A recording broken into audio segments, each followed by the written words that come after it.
In May, an outbreak of COVID among staff and patients at Far Eastern Memorial Hospital made headlines across Taiwan.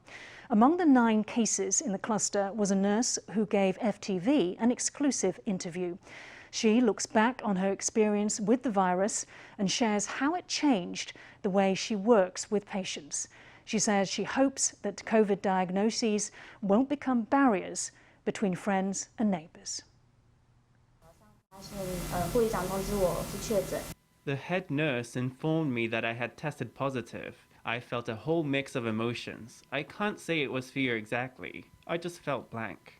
Since the hospital emerged from its outbreak of COVID, this is the first time an infected nurse has spoken to the public on a live stream, flanked by her colleagues.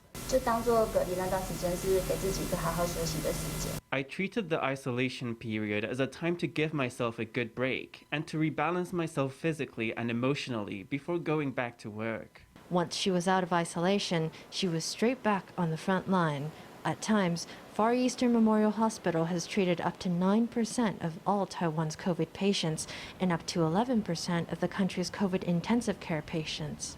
Clusters of COVID cases also broke out at Taoyuan General Hospital and the Taoyuan Armed Forces General Hospital, but no medical workers have yet lost their lives to COVID.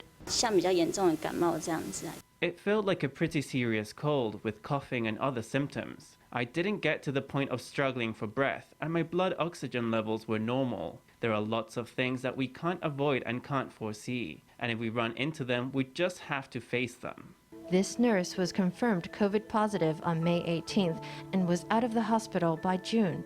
She's now been back at work over a month. She thanked family and colleagues for their support and encouraged other people who have had COVID not to feel ashamed of their status. I do feel a bit worried about being stigmatized because sometimes I feel afraid that friends or neighbors are fearful when they see us. I think gradually over time it will get better.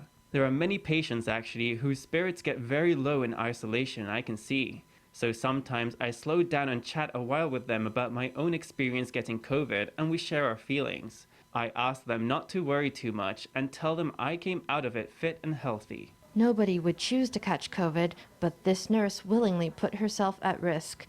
Thankfully, her case was mild. Now she's continuing to serve others suffering the same illness and sharing her story to demystify the experience.